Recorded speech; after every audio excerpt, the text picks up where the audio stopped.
नमस्कार, बंजारा बीट्स में आपका स्वागत है। मैं हूं ज्योति प्रकाश खरे। आज हम आपको मिला रहे हैं बुंदेलखंड के एक वरिष्ठ रचनाकार जो चिकित्सक भी रहे हैं और साहित्यकार के रूप में जाने जाते हैं। चलिए मिलते हैं डॉक्टर राम नारायण शर्मा जी से। नमस्कार शर्मा जी। नमस्कार शर्मा जी, जैसा कि अभी हमने उल्लेख किया कि आप 2 in 1 हैं, तो हमारे दर्शकों को बताइए, पहले तो आप अपना साहित्यिक परिचय दीजिए कि क्या रहा, कब से आपकी ये यात्रा शुरू हुई। देखिए, हमारा परिवार साहित्यिक परिवार रहा है, इसलिए साहित्य मुझे विरासत में मिला है। हमारे पिताजी साहित्यकार थे, कवि और ज्योतिषी भी थे, और जितने हमारे खंड काम वगैरह लिखे उन्होंने उसी को वो हम लोग देखते रहते थे, इससे मुझे प्रेरणा मिलती थी। हमारे बड़े भाई कन्हैयालाल कलश, वो जिन्होंने करीब 35 किताबें लिखी हैं और साहित्य वारिधि की उपाधि से वो सम्मानित भी हुए थे। कि तीसरे भाई हमारे मजले थे जो शास्त्रीय संस्कृत में थे। अच्छा। और चौथे हमारे एक IPS अधिकारी होकर रिटायर्ड हुए हैं। तो हमको वो सब संयोग से मिलता रहा और मैं इस संयोग को अपने दिल में या हृदय में प्रतिफलित करता रहा, चाहे हम कहीं भी गए हों।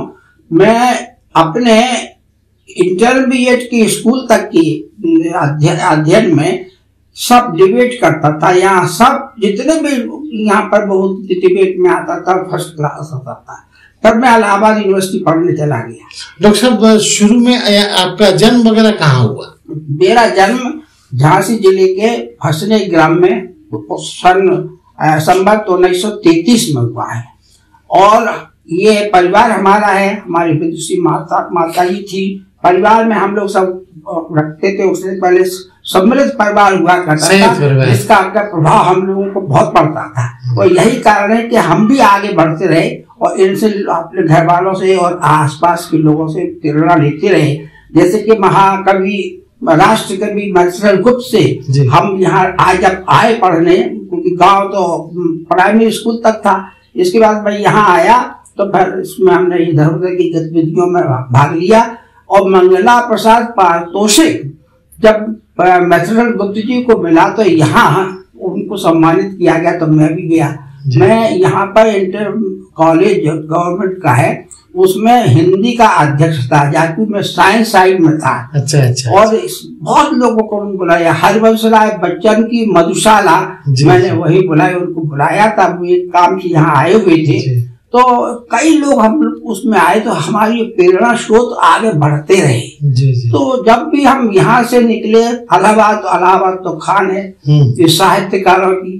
तो डॉक्टर साहब, फिर आप मेडिकल साइंस में क्या रहा आपका? तो मेडिकल में यह है, जब हम गए इलाहाबाद में तो वहां पर एक परिपाटी सी बन गई थी कि वहां लड़का सबसे पहले PCS और IAS की तैयारी करते हैं। लेकिन मुझे प्रेरणा मिली सूर्यकांत त्रिपाठी को देख करके, और हरिवंश राय बच्चन और महादेवी वर्मा, इन सबको देखा तो हमने कहा भाई हमारा घर के हमारे सब लोग थे ही। तो फिर मैं हमारे जो मझले भाई थे उन्होंने कहा भाई तुमको तो डॉक्टर बनना पड़ेगा, क्योंकि हमारे यहाँ गांव में कोई उस पर चिकित्सा सुविधा थी नहीं। हमने पहले लोग ना नहीं कहते, निर्धारण होता था पहले कुटुंब में ये बनना है। तो हमने बैठे, तो उसमें हम king George medical college Lucknow, जो कि हमारे इस क्षेत्र का पूरे देश का एक प्रतिष्ठित मेडिकल कॉलेज है, वहां पर मैंने प्रेरणा और वहां हमको वही चीजें मिली जो हमको अभी तक मिलती नहीं। और वहां डिबेट होती थी, एक क्लिनिकल सोसाइटी थी, उसमें हिंदी डिबेट होती थी और इंग्लिश डिबेट भी होती। मैं हिंदी डिबेट में पहला नंबर आया और पहली किताब मुझे जो मिली वो संस्कृति के 4 अध्याय दिनकर की लिखी किताब थी। तो मैंने कहा, उस वक्त तो मेरी इतनी सोच थी नहीं, लेकिन आज जब हम देखते थे अनेकों सालों से, जब मैं पूर्ण रूप से साहित्य के क्षेत्र में आया, तो मैंने कहा ये किताब एक अमूल्य धरोहर मिली दी है, जिसने भी सोच विचार के दिया है। तो फिर वहां से मैं चलता रहा। लेकिन हमारा ये साहित्य का सूत्र या क्षेत्र बढ़ता चला गया। फिर मैं मेडिकल में कहाँ आप रहे पोस्टेड? मेडिकल में मैं झांसी में सबसे शुरू में आया, 1970 में आ गया था। और यहाँ जितनी गतिविधियां होती थी उसमें भी लेता था, लेकिन क्योंकि सरकारी महकमा के वजह से उसका प्रकाशन नहीं होता था। लेकिन यहाँ पर झांसी और छतरपुर इन आकाशवाणी के उसमें प्रोग्राम में जाता था। जागरण में हर सप्ताह मेरा एक स्तंभ निकलता था और लेकिन चिकित्सा संबंध था वो। तो इस तरह से हम उसमें चले। फिर इसके यहाँ से हम सन 81 में 80 में इलाहाबाद ट्रांसफर गए, नेहरू चिकित्सालय है वहाँ।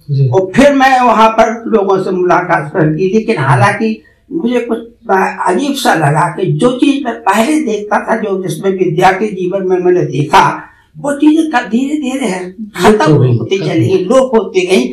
और वो प्रेम और स्वाद नहीं था। लेकिन हम तब भी हमारा, क्योंकि जो हमारे प्रोफेसर एक साहब थे वो आए, हमको हमारे मिसेज भी डॉक्टर हैं, तो उनकी लड़की थी, उसका प्रसव होना था। तो हम लोगों ने सहर्ष उनका सब पूरा किया, तो सेवा की उनकी। और क्योंकि वो हमें देते थे, तो मुझे इलाहाबाद विश्वविद्यालय की तरह का शायद ही कोई इतना अच्छा, क्योंकि जो अध्यापक और शिष्य में, विद्यार्थी में जो तालमेल हमने इलाहाबाद विश्वविद्यालय में देखा, शायद कहीं नहीं देखा। तो डॉक्टर साहब, आप की जो रचनाएं हैं वो काव्य में होती हैं, गद्य में होती हैं, क्या रही हैं आपकी? प्रथम हमारा रचना अधिकतर, मैं भी सोचता हूँ कि अधिकतर लोग करते हैं, वो काव्य से ही शुरू होता है।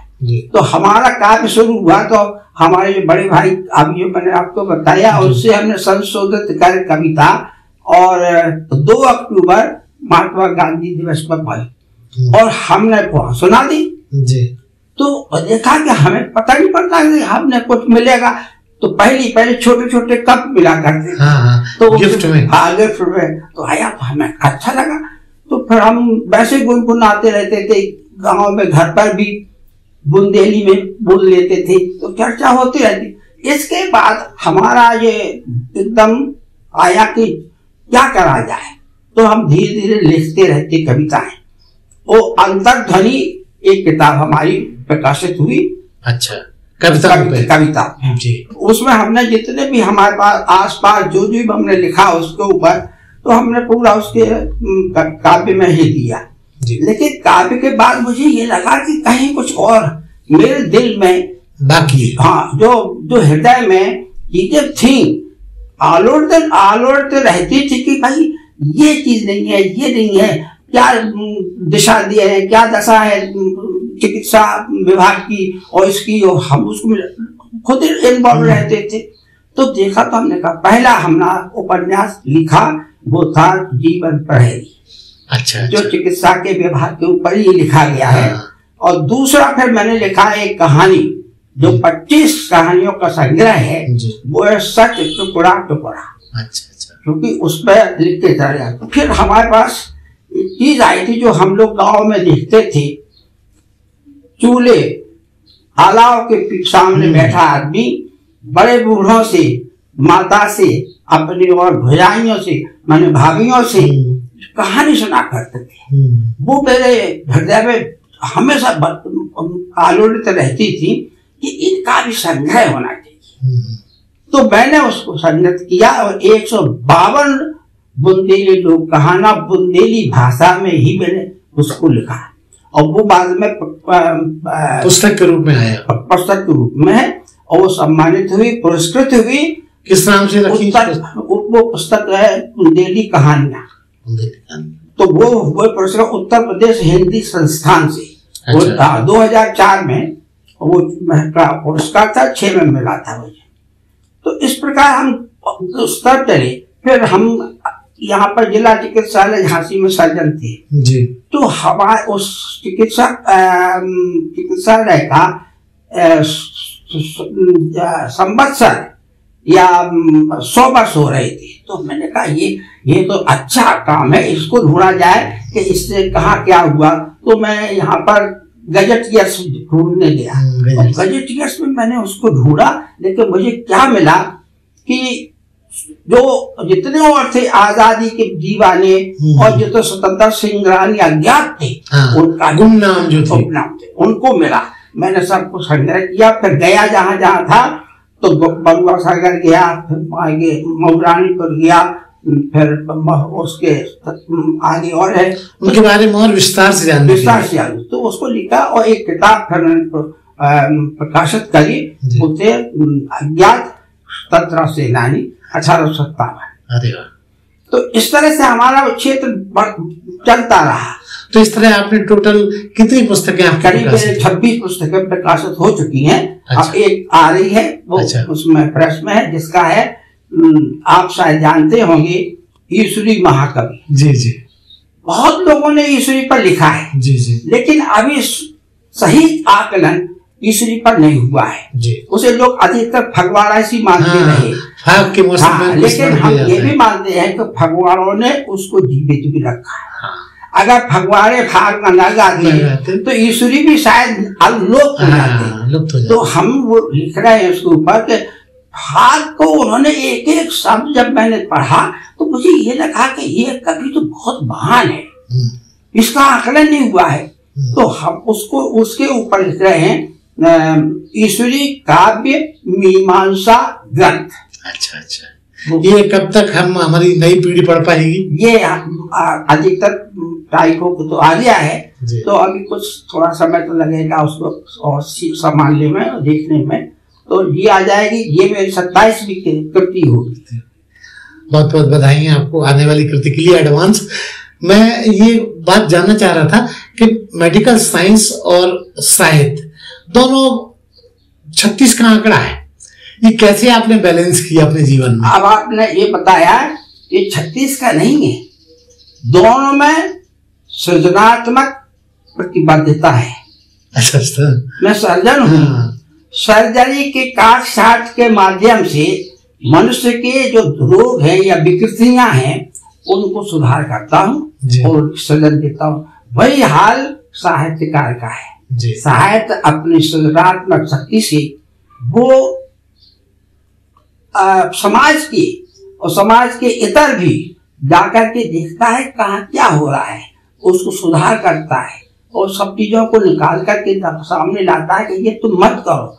यही काम साहित्य भी करता है, यही काम सर्जरी भी करता है। इसलिए हमारे मत से हम दोनों एक ही चीज में आते हैं, एक ही सिक्के के दो पहलू।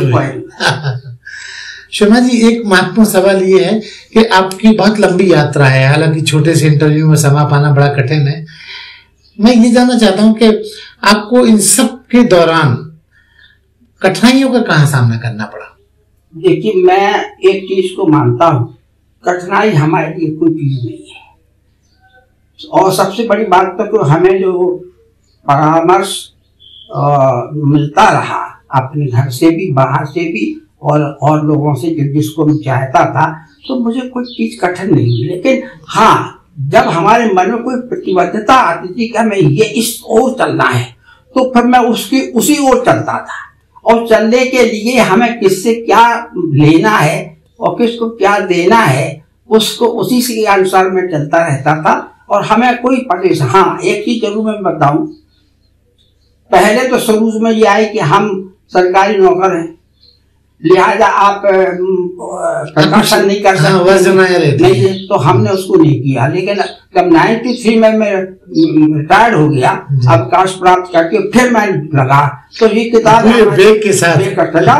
तो उस वक्त हमारे बहुत प्रशंसक थे, बेचारे इस वक्त दिवंगत हो गए वो, तो उन्होंने कहा भैया तुम अच्छा काम कर रहे हो, तो तुम अपना पैसा काहे खर्च कर रहे, तुम जाकर के दिल्ली चले जाओ, तुम्हें अनुदान मिल जाएगा। हमने कही देखिए, श्रीवास्तव साहब थे, देखिए श्रीवास्तव साहब, मैं बाबुओं की टेबल पर भटकने वाला आदमी नहीं हूँ। मैं जो लिखता हूँ स्वांता सुखी सुखाए तुलसी रघुनाथ गाथा का हूँ, तो मैं जो लिखूंगा अपने पैसे से ही उसको प्रकाशित करूंगा, उसमें हमें कोई दिक्कत नहीं आएगी, कभी दिक्कत नहीं आएगी। शर्मा जी, आपका मेडिकल प्रोफेशन भी आपने भरपूर जिया, साहित्य का जीवन भी भरपूर जिया, तो आपको साहित्य के क्षेत्र में किस तरह के पुरस्कारों से नवाजा गया? अब तक पुरस्कार हमको बहुत पहले, हम इस चीज को ज्यादा मानते नहीं थे, देखिए शुरू शुरू में हमने जो किताबें प्रकाशित की उसमें हमने किसी से वो आमों की या जो लिखाई जाती है, अब मैंने कहा भाई जो लिखेंगे तो वो तो प्रशंसा ही करेंगे, कोई इधर उधर मैंने नहीं लिखी। फिर जब एक बार और किताब हमारी आई है बुंदेली भाषा साहित्य का इतिहास, वो बड़ा ग्रंथ था करीब 700 पेज का। अच्छा। तो हमने कहा इसको तो देखा नहीं। तो प्रोफेसर बलभद्र तिवारी थे सागर विश्वविद्यालय के, और नर्मदा प्रसाद गुप्त थे, उनके हमने वो लिखवाई भूमिकाएं, या तो बढ़िया लिखी उन्होंने, साथ गद हो गया। तो ऐसे लोगों को संपर्क में आया हमें, उसको मैंने और बढ़ावा देने के लिए फिर 2002 के बाद यहाँ पर बुंदेलखंड के पूरे जितने साहित्यकार थे उनको बुलाता, आमंत्रित करता था, और 1 दिवसीय या 2 दिवसीय सम्मेलन का कार्यशाला पूरा करता था, और वहाँ को सम्मानित भी करता था लोगों को उनके कार्य के लिए। तो चेतना आई ताकि साहित्य के प्रति वहां पर मुझे बदलाव आया। देखिए मैं आपको आज बताऊं, अभी तक मैं हिंदी में लिखता रहा, और उसमें हिंदी में मैंने कविताएं लिखी, मैंने गद्य लिखा, उसमें उपन्यास भी आए, उसमें कहानियां भी आई, उसमें लेख भी आए, आलेख भी आए। फिर उसके बाद हमने लिखा महाकाव्य ईश्वरी पर लिखा। अच्छा अच्छा। तो जी आ गए बुंदेली में, क्योंकि जब लोगों ने कहा कि उससे बुंदेली में तो कुछ है ही नहीं। जब मैं यहाँ पर आता था, लोगों को बुलाता था, पहले लोगों को हमारी क्या हुआ कि ये लोग कहते हैं पिछड़ा क्षेत्र है, लेकिन शौर्य और शास्त्र में और शस्त्र में बुंदेलखंड का बराबरी कोई कर नहीं सका है आज तक। तो उसको हमने आगे ले आएंगे। अब मैं बुंदेली पे लिख के दिखाऊंगा। तो फिर मैंने शुरू किया बुंदेली, चुनौती स्वीकार की। तो वो हम उसका तो हम पहले बुंदेली कहानियां तो लिख ही चुके थे। उसके बाद हमने ये महाकाव्य लिखा इसका, तो उसने बलभद्र तिवारी जी ने कहा ये महाकाव्य इस प्रकार किसी ने आज तक ईश्वरी के चरित्र पर आधारित कोई उपन्यास वो काव्य नहीं लिखा है। तो मैं इस तरफ से आया। फिर हमने कहा कि काव्य तो बहुत हो गए, अब गद्य लाइए, क्योंकि बुंदेली पे गद्य का काफी अभाव कम था, कविता तो बहुत है, अच्छे अच्छे लोग नहीं मानते हैं जिसकी यहाँ कवि और महाकवि हो गए हैं, पुराने या उससे निकाल के लाइए। फिर मैंने उसको निकाला कि आप क्या क्या करना चाहिए। तो हमारा साप्ताहिक एक स्तंभ निकलता था। अच्छा, कहाँ पे? जागरण से। और एक और था हमारा एक पत्र है स्वदेश से ग्वालियर से। तो वो हमारा ये उद्देश्य था कि लोग अब यहाँ आ पाए, लड़के खेलते हैं बड़े बड़े, कहाँ पढ़ते, कॉन्वेंट स्कूल में, लेकिन जब यहाँ कहते अबे मान लाख, तो अपनी भाषा बोलनी पड़ती है उनको। घरों में तो हम बुंदेली बोलते हैं सब। इसका उदाहरण मैं आपको बताऊं, जब हम पहले बार अपने भाई साहब के साथ मर्चेंट गुप्त से मिलने जलगांव गए, तो एक छोटी सी खद्दर की वो पहने थे बनियान सी, और बैठे सिलेट बत्ती से लिखा करते थे। वो उससे बात की तो फिर गांव के घर की ऐसी भाषा बोलते थे, बोलते या थे कि उन्होंने बुंदेली में कुछ लिखा है, राष्ट्रकवि के रूप में। तो ये हमारी चीज। तो उसमें फिर मैंने बुंदेली में कहानियां, उपन्यास, क्या कहता है ये यात्रा कथा, यात्रा वृत्तांत, ये कथा लिखी, और एक उपन्यास जिसको आज तक हम सोचते हैं किसी ने नहीं लिखा बुंदेली भाषा में उपन्यास। अच्छा, वो किस नाम से? इसी, ये आपने बहुत सवाल अच्छा पूछा, क्योंकि मैं चाहता था कि मैं भगवान श्री राम के ऊपर इसको रखूं। अच्छा अच्छा। विजय गाथा। तो हमारे एक महाशय हैं इलाहाबाद के, तो उनसे उन्होंने हमसे लिखाया एक कहानी कि साहब हमारे लिए बुंदेलखंड की वीरांगनाएं किताब लिख दीजिए। हमने कहा लिख देंगे, लेकिन समय थोड़ा सा, हम एक और किताब लिख रहे हैं। हमने उनके लिए यहाँ पर 30 वीरांगनाएं निकाली। अच्छा। और वो दिया उनको प्रकाश। तो उसमें हमने अब बाद में उनसे पूछा भाई एक हमारी किताब तुम छापो, क्या है?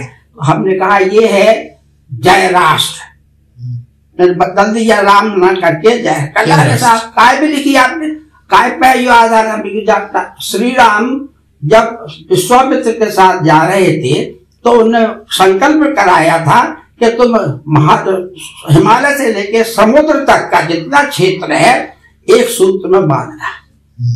ये तो मैंने उसी पर आधारित है।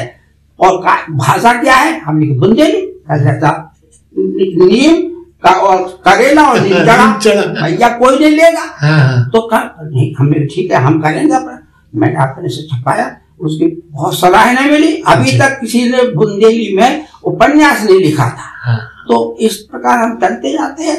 आपने जो भी कुछ किया वो अनूठा और अलग हट गया, क्योंकि इसलिए कहता मैं देखता था कि ये किस चीज की कमी हमारे, उसको अगर योगदान आप नहीं देंगे तो आप साहित्य के सृजन की भीड़ में लुप्त हो जाएंगे, लुप्त हो जाते हैं। तो इसलिए हम इन चीजों में लेते चले गए, कहानियों में आए, और देखिए हमें सहयोग भी खूब मिला।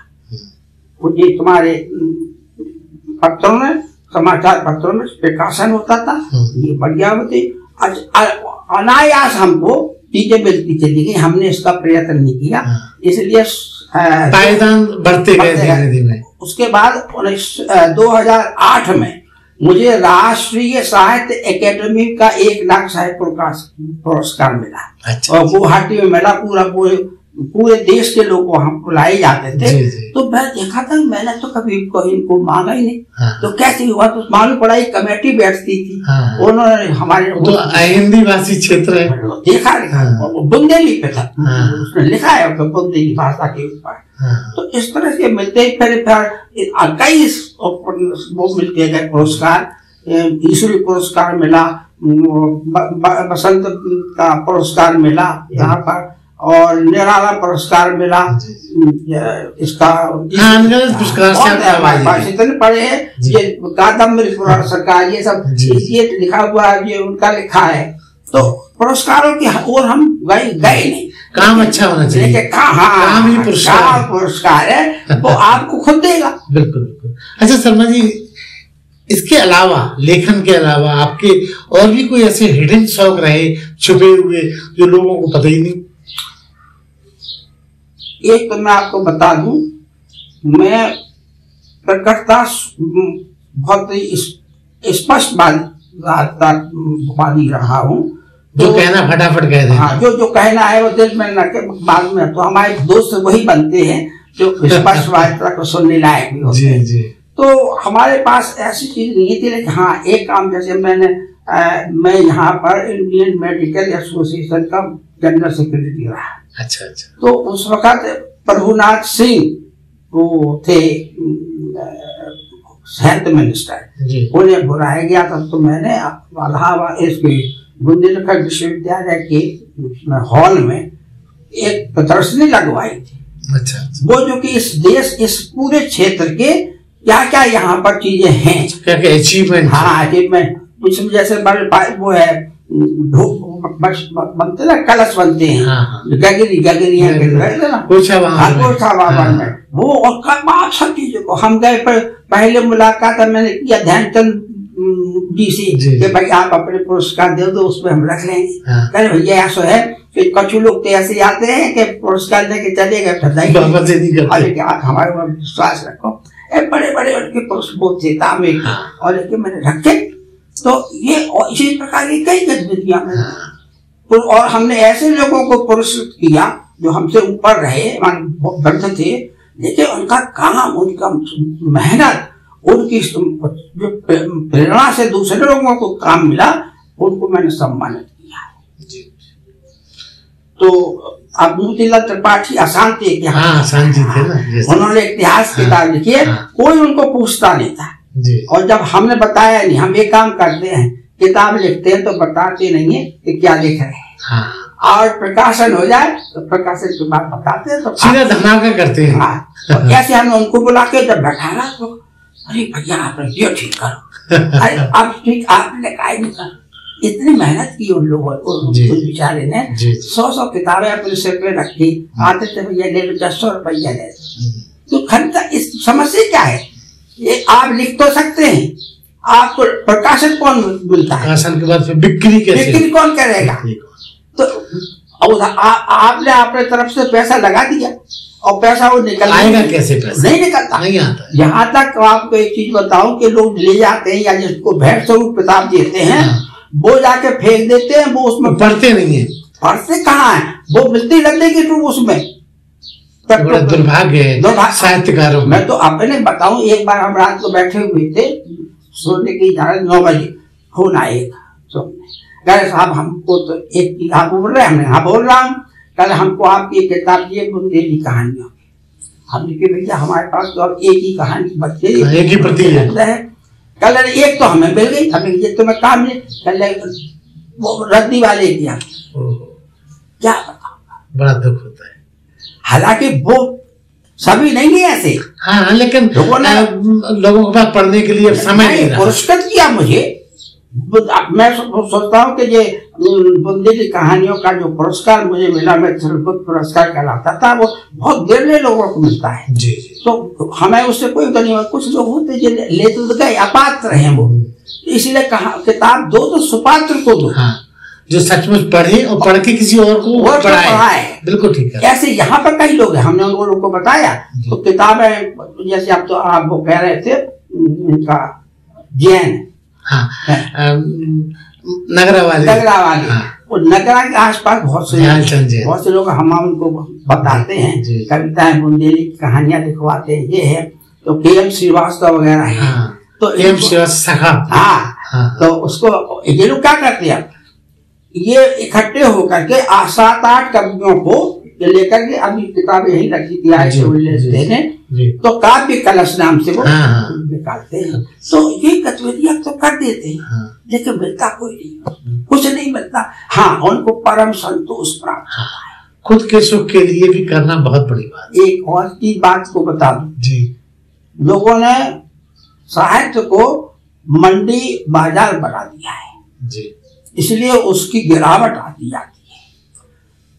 लोग करते क्या है, दिल्ली में बैठे हैं, वहां से उन्होंने एक कार्यक्रम बनाया, चलो झांसी चलेंगे, इन लोगों को पकड़ेंगे, इनको पकड़ेंगे, उनको पकड़ा, अपने उसमें किताब तुम्हारी हम प्रकाशित कर देंगे, इतना रुपया रखो है, ये रखे।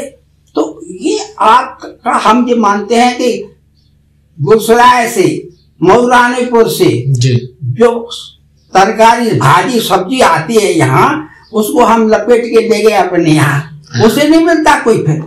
तो उस मंडी बाजार से हम भिन्न हैं। आजकल साहित्य में घासलेटी बन नहीं, आज वो थे हमारे विनायक चतुर्वेदी, उन्होंने उसको उस प्रकार के भी साहित्य को घासलेटी लिखा था। तो वो किताबें आजकल दूसरी चीज ऊपर, जब वो आपने सम्मान की बात कही है ना, लोग सम्मान के पीछे भागते हैं।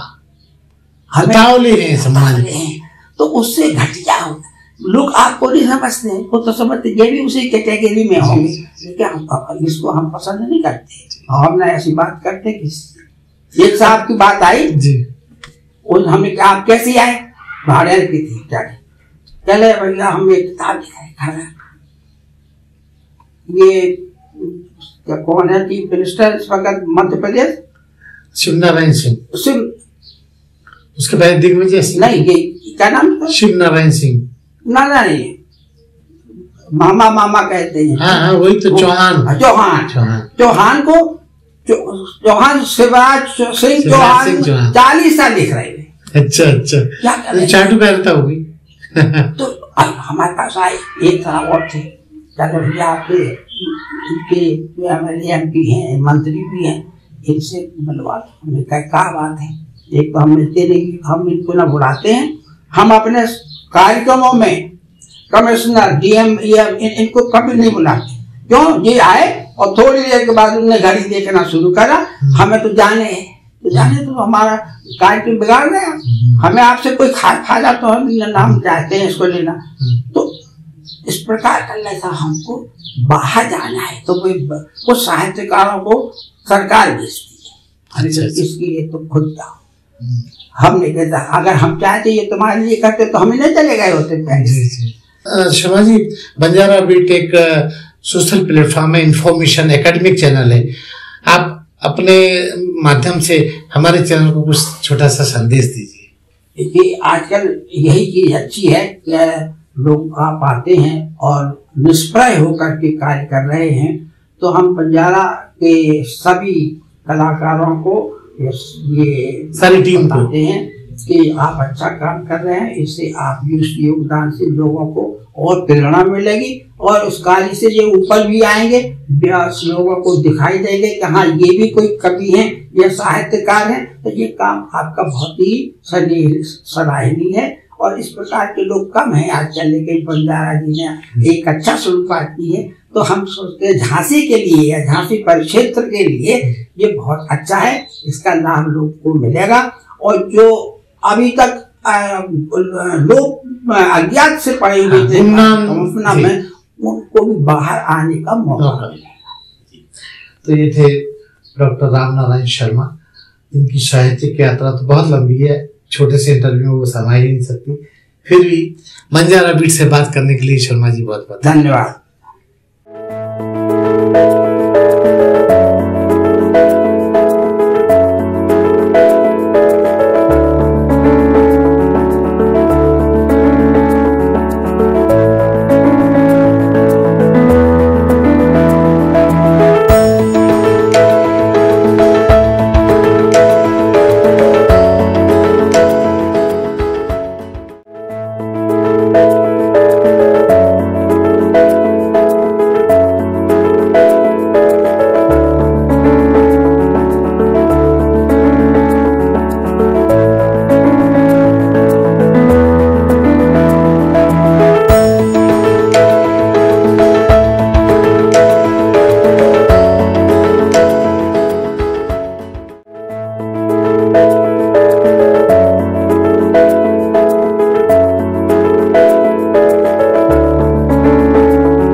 इस चैनल को लाइक और सब्सक्राइब करना ना भूलें। देखते रहिए बंजारा बीट्स।